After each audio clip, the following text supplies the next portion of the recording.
નમસ્કાર ખેડૂત મિત્રો, સ્વાગત છે તમારું ખેડૂત પરિચય યુટ્યુબ ચેનલમાં। આજે તારીખ 21 મે 2024 ની આજની સવારની હવામાન અપડેટની અંદર માહિતી મેળવીએ તો ગુજરાતમાં ભારે વરસાદ સાથે તોફાની વાવાઝોડાની આગાહી।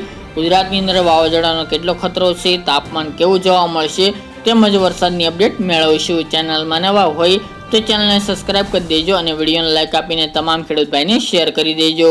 વાવાઝોડાને લઈને ખેડૂતો ચિંતામાં મુકાઈ ગયા છે તો તમને જણાવી દઈએ કે 100 થી લઈને 120 કિલોમીટરની ઝડપે પવન ફૂંકાવાની સંભાવના છે। મે મહિનાના અંત ભાગમાં ગુજરાત પર ત્રાટકી શકે છે વાવાઝોડું। 6 દિવસ બાદ બંગાળની ખાડીમાં ચક્રવાત આકાર પામે તેવી સંભાવના। ગુજરાત ઉપર એક મોટું વાવાઝોડું ત્રાટકી શકે છે। ભારત સરકારના એટલે કે હવામાન વિભાગે ચેતવણી જાહેર કરી છે કે આવતા અઠવાડિયા દરમિયાન બંગાળની ખાડીમાં એક ભયાનક વાવાઝોડું આકાર લઈ રહ્યું છે અને તેનાથી ઓડિશા, મહારાષ્ટ્ર તેમજ આખું ગુજરાત પ્રભાવિત થઈ શકે છે। 26 મે થી 4 જૂન દરમિયાન ગુજરાતમાં વાવાઝોડાની અસર જોવા મળશે અને ભારે વરસાદ પડી શકે છે। પશ્ચિમ બંગાળમાં 100 થી 120 કિલોમીટરની ઝડપે પવન ફૂંકાવાની આગાહી કરવામાં આવી છે।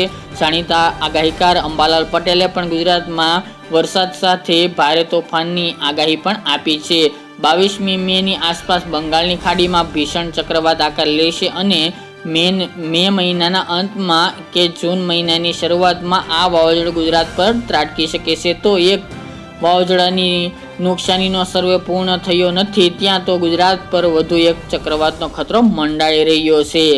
દેશમાં સત્તાવાર રીતે ચોમાસાનું આગમન થઈ ગયું છે। અંદમાન નિકોબાર ચોમાસું બેસી ગયું છે પરંતુ તે પહેલા ગુજરાતમાં વાવાઝોડાની એન્ટ્રી થશે। મે મહિનાના અંતમાં એટલે કે ગુજરાતમાં જૂનની શરૂઆતમાં ગુજરાત પર વાવાઝોડાઓ ત્રાટકી શકે છે। આવતા અઠવાડિયે બંગાળની ખાડીમાં આ ચક્રવાત આકાર લેશે। તોફાની વાવાઝોડાથી ઓડિશા, મહારાષ્ટ્ર તેમજ ગુજરાત પ્રભાવિત થશે।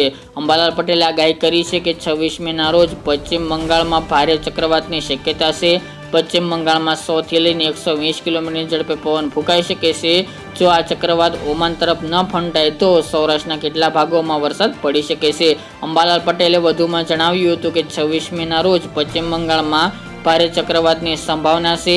દક્ષિણ પૂર્વથી તટો ઉપર તેની ભારે અસર નોંધાઈ શકે છે। પશ્ચિમ બંગાળમાં ભારે વરસાદની સંભાવના છે। આ સાથે જ પવનની ઝડપ પણ 100 થી લઈને 120 કિલોમીટરની ઝડપ જોવા મળી શકે છે। અરબ સાગરમાં મે મહિનાના અંતમાં કે જૂનની શરૂઆતમાં ચક્રવાતની અસર બની શકે છે। 8 જૂન બાદ અરબ સાગરમાં ચક્રવાતને કારણે વીજ કરંટની શક્યતા પણ છે। આંધી વંટોળ સાથે વરસાદની ગતિવિધિ સાથે શક્યતા રહેલી છે। ગુજરાતની અંદર ચક્રવાત જો ઓમાન તરફ ન ફંટાય તો સાગરના માધ્યમમાં રહે તો દક્ષિણ સૌરાષ્ટ્રમાં પશ્ચિમ ઘાટના ભાગોમાં ભારે વરસાદની સંભાવના છે।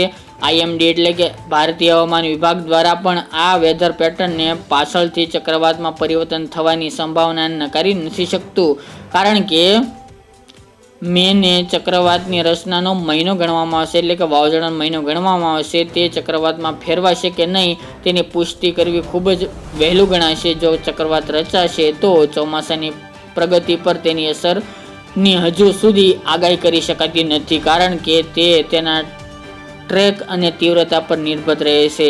આ IMD વધુમાં જણાવ્યું હતું કે 22મીની આસપાસ દક્ષિણ પશ્ચિમ બંગાળની ખાડી પર હવાના નિમ્ન દબાણો વિસ્તાર ન જોવા મળશે।